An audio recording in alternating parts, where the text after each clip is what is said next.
Hello everyone, Fox here, and on June 22nd, 2020, Undead Labs had a stream where they went into the details of Update 18 for State of Decay 2 Juggernaut Edition.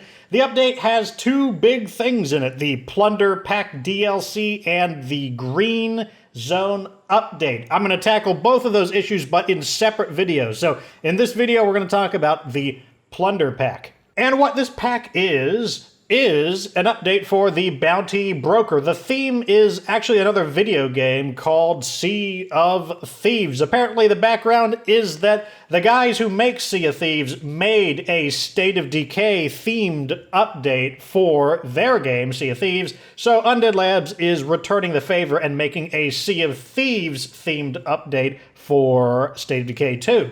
The pack contains 9 different items, a mixture of clothing, weapons, and also a vehicle, so let's get right into it. First up is the Kraken hoodie. This is a variant of the different kinds of animal hoodies, and this one is supposed to be, basically a crazy giant sea monster. So, if you like the animal hoodies, you might like this one. Maybe it's a color that you don't have. Next up, you've got the pirate bandana, and this is obviously some headgear. I think it's the only headgear of its kind, so if you wanted something that's like a do-rag, even if you're not into pirates, that might be something that you'd be into, because I don't think that there is anything else like it. Then there is the pirate outfit, and this is basically a more full-blown pirate getup. It's got the coat, it's got the whole tricorn hat on it, so if you're into, you want a pirate theme, if you're a fan of Sea of Thieves, could be interesting. Then you got, what I'm calling the Outlaw Pirate Vest. I don't know what they call it, but basically they took our Outlaw Vest that we already have in State of Decay and then added a hat onto it and then kind of blended it in to make them look better. And the whole logic was that, hey, the Pirate Vest already seems to have the Outlaw Vest, rather, already has kind of a pirate feel to it. So slap a hat on it and bam, you've got another pirate outfit. Anyways, now on to the weapons. First, they showed the Spyglass rifle. This one has some interesting implications. It is a 50 caliber bolt-action sniper rifle. And the reason that this is an interesting weapon is, one, it's another 50 caliber weapon. There aren't too many of those, but on top of that, it could be the most accessible 50 caliber weapon in the game, at least until the Plunder Pack rotates out. And that's because once you unlock the bounty for this weapon, it's available on every community regardless of the difficulty. So if you unlocked it in the standard zone, you could then buy this in a brand new Nightmare Zone community, and having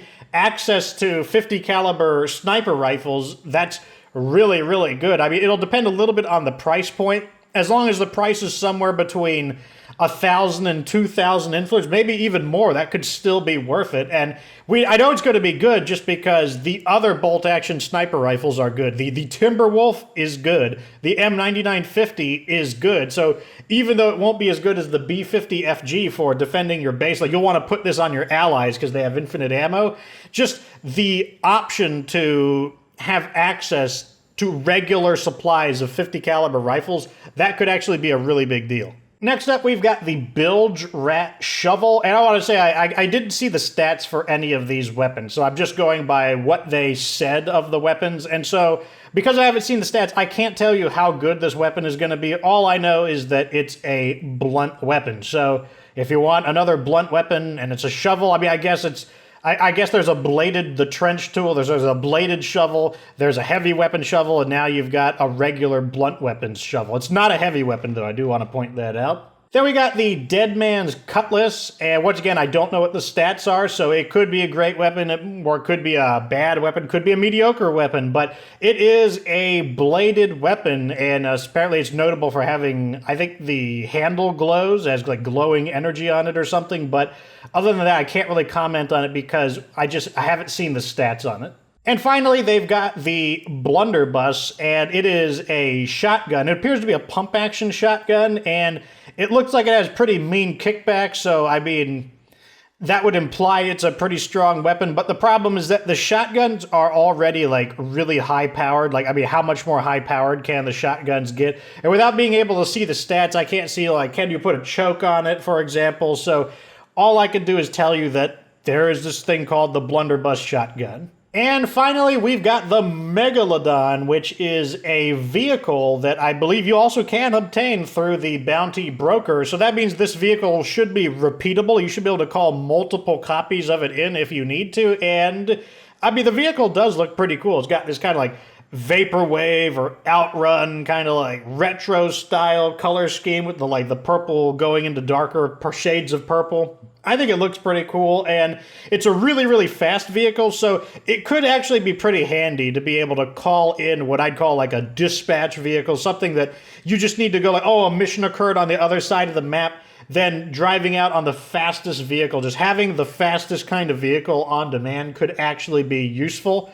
But yeah, there you go. Those are the 9 different items that are going to be in the Plunder Pack. Obviously, that means there's also going to be bounties associated with them, so we'll have to see when it actually comes out. Once again, I didn't get to see the stats, but here is a screenshot of all of the different, like items, or mainly the weapons and whatnot, some of the clothing in a screenshot.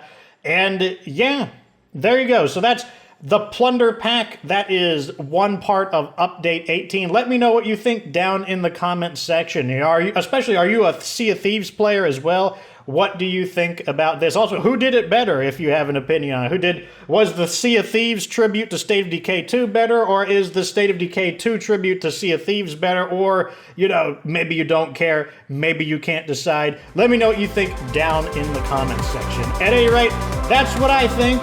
Thanks for watching. Hope it was informative. And, of course, remember that you don't have to be good to get good.